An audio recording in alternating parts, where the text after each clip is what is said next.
Walk into your swamp, take over your swamp. Texas A&M, 33, Florida, 20. Now, Texas A&M was definitive in their win over Florida. That final score, I don't think, is really reflective of how much Texas A&M dominated this football game. I mean, gosh dang, ran for 300-plus yards on the ground. But I think the big takeaway from this game now, I think A&M has found their quarterback. Now, what they do going forward and what information we have on this going forward, we'll unpack as we get it. Right now, it is before 9 a.m. Central on a Sunday morning.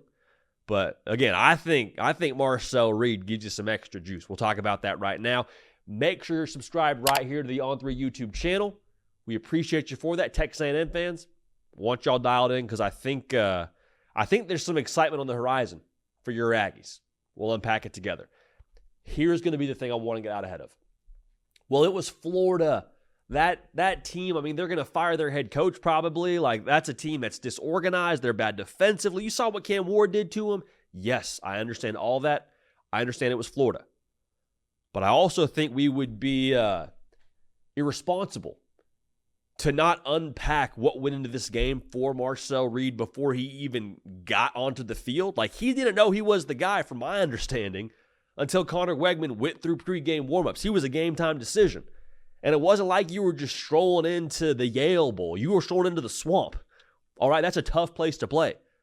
And I understand he played a lot of the bowl game last year, but this was his first real start for the redshirt freshman.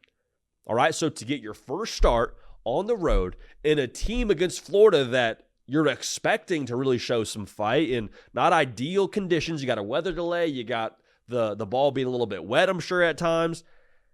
And to still be able to mentally walk into that and get buckets the way that he did, 11 for 17, 178 yards, 2 touchdowns, ran for a touchdown, had 83 on the ground. Like, what I saw yesterday from Marcel Reed, running that Texas A&M offense, it just felt like a different level, honestly.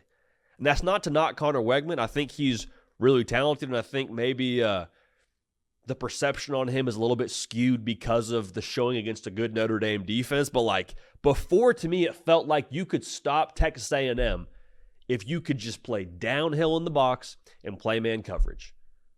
Why? Because there's not really someone right now at A&M on the perimeter where you're like, hey, this guy, we got to double cover this guy. We got to really make sure we give extra attention to this receiving threat for A&M. It's not to say they won't progress and become better, but like the thought used to be, if you can stop the run and play man coverage at a high level, you can neutralize Texas A&M. That's what Notre Dame did. You can't do that with Marcel Reed. That blueprint doesn't work. Why? Because if you want to play man coverage and he breaks contain, you don't have eyeballs on Marcel Reed. He gets north and south. He's taken off for a 15-yard gain.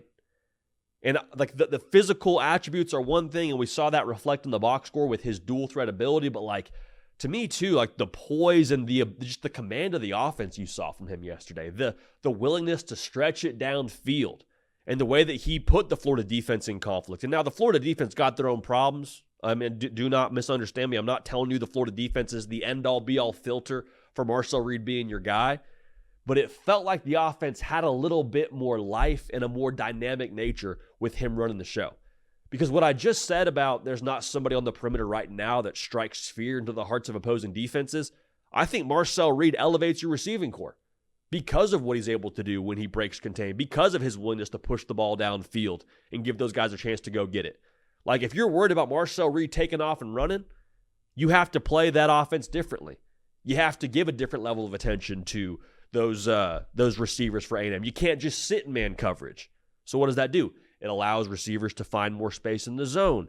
It allows them to be able to work different parts of the field they weren't working before. And so all that's to say now, I really believe that he elevates this offense. I spoke to the pass game. How about the run game? You have to worry about Marcel Reed if he takes off around the corner too. So at the very least, if you're a linebacker, a tenth of a second extra thinking that he may have the football is a losing scenario for you. And I was so impressed by the A&M offense just imposing their will yesterday. I said it before, it ran for over 300 yards. I think that's the extra element he brings.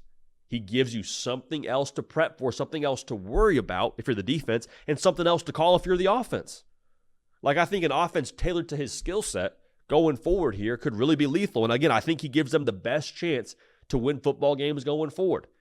And I am typically, if you've watched this show, I am, hey, give the quarterback more time. Hey, give that other guy more time. Hey, allow him a better chance to really show what he can be. But I'm just telling you now, skill set perspective, Marcel Reed gives A&M the best chance to win football games going forward. I don't think I'm overreacting here. The poise, the command, the ability to push the ball downfield, the dynamic nature of what he does with his legs, the way he makes defenses worry about that, and the run game gets rolling for the running back room. Like, it's not going to be perfect. It won't be perfect if you roll with him. There will be growing pains. Again, he's a redshirt freshman, made his first official start yesterday in the Swamp. He gives you the best chance to win. And if he gives you the best chance to win, I think he's the guy you should roll with going forward here. Again, it's Sunday morning, so I haven't heard anything as to A&M's take on this rolling forward. I don't believe Mike Elko said anything in the post-game press conference that was definitive, from what I heard at least, about the quarterback situation going forward, but we'll say something definitive here. Marcel Reed is the guy who gives you the best chance to win. So, let me know what you think in the comment section. Get at me on Twitter and Instagram at JD Piquel. We can interact better on there as well. Let me know if I didn't send my tag or my handle yet, at JD Piquel. Follow me there, and let me know your take on Texas A&M's quarterback room going forward. Appreciate y'all. Love y'all. Going to keep this party rolling, and we will see y'all next time. Hey y'all, thanks so much for watching. Subscribe to the channel here to make sure you don't miss an episode of The Hard Count. Also be sure to check out other videos on the On3 YouTube channel.